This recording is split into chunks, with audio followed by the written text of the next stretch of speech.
الحمد للہ وحدہ لا شریک لہ والصلاۃ والسلام علی من لا نبی بعد۔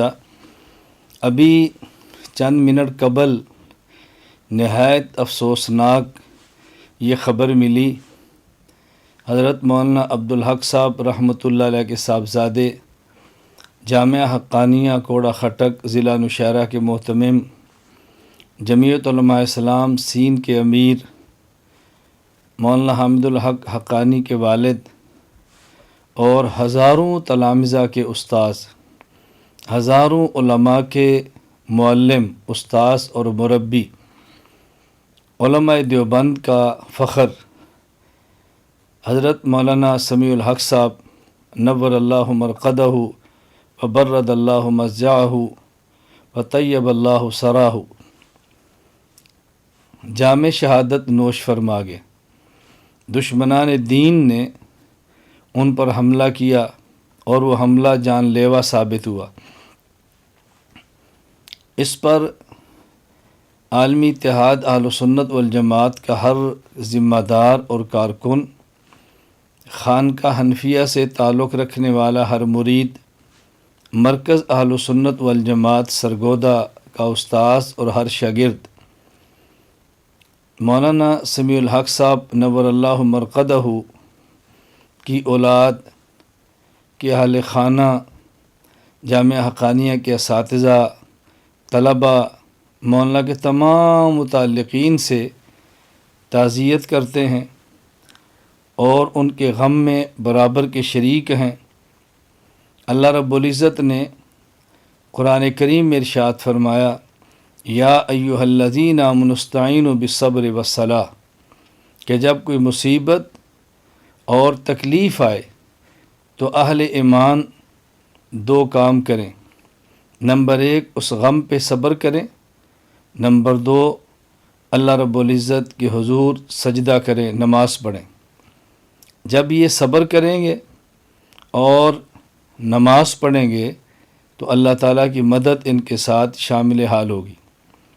ابھی ہم نے بھی عشاء کی نماز پڑھی ہے، اس کے بعد 2 رکعت نفل بھی پڑھے ہیں، اور حضرت کے اس غم پر صبر کرتے ہیں، برداشت کرتے ہیں۔ صبر کا معنی یہ نہیں ہے کہ قاتلین کے خلاف FIR نہ کٹے، ان کو قانون کے کٹہرے میں کھڑا نہ کیا جائے اور ان کو سزا نہ دلوائی جائے۔ صبر کا معنی یہ ہے کہ ایسے موقع پر پرتشدد احتجاج کر کے املاک کو نقصان نہ پہنچایا جائے اور مسلمانوں کو مزید کسی تکلیف کے اندر مبتلا نہ کیا جائے۔ ایسے احتجاجات اور ایسے معاملات نہ اپنائیں کہ جس سے املاک کا نقصان ہو، ملک کا نقصان ہو، اداروں کا نقصان ہو، جامعات، تنظیمات کا نقصان ہو اور ملک خانہ جنگی کی طرف جائے۔ اس سے بچنا چاہیے۔ صبر اور برداشت کا معنی یہ ہے۔ حضرت مولانا سمیع الحق پہلے دامت برکاتہم تھے، حافظہ اللہ تھے، اور آج وہ جام شہادت نوش فرما کے شہید بن چکے ہیں۔ اللہ تعالیٰ نے شہید کے درجات بلند کرنے کا وعدہ فرمایا، شہید کو انعامات، اعزازات دینے کا وعدہ کیا ہے۔ ہم اللہ کے حضور دعا کرتے ہیں کہ یا اللہ ان کے درجات بلند فرما، اے اللہ ان کو اپنی بارگاہ عالی میں اپنا قرب خاص عطا فرما، حضرت کے ادارے، حضرت کے گھر، حضرت کی تحریک کی حفاظت فرما، اور مولانا سمیع الحق شہید رحمہ اللہ تعالی جو نیک مقاصد لے کر چلے، جو دین کی خدمات کے حوالے سے درد اور کڑن رکھتے تھے، اے اللہ ان کو ایسے جانشین عطا فرما جو ان کے نیک مقاصد کی تکمیل کریں، ان کے ادارے کو سنبھالیں اور ان کی جائز اور وہ خواہشات جو درد دل کے ساتھ تعلق رکھتی تھی اس کو مکمل فرمائیں۔ میں پھر گزارش کروں گا حضرت کے صاحبزادگان، حضرت کے شاگردان، حضرت کے متعلقین تمام سے کہ ہم آپ کے غم کے اندر شریک ہیں۔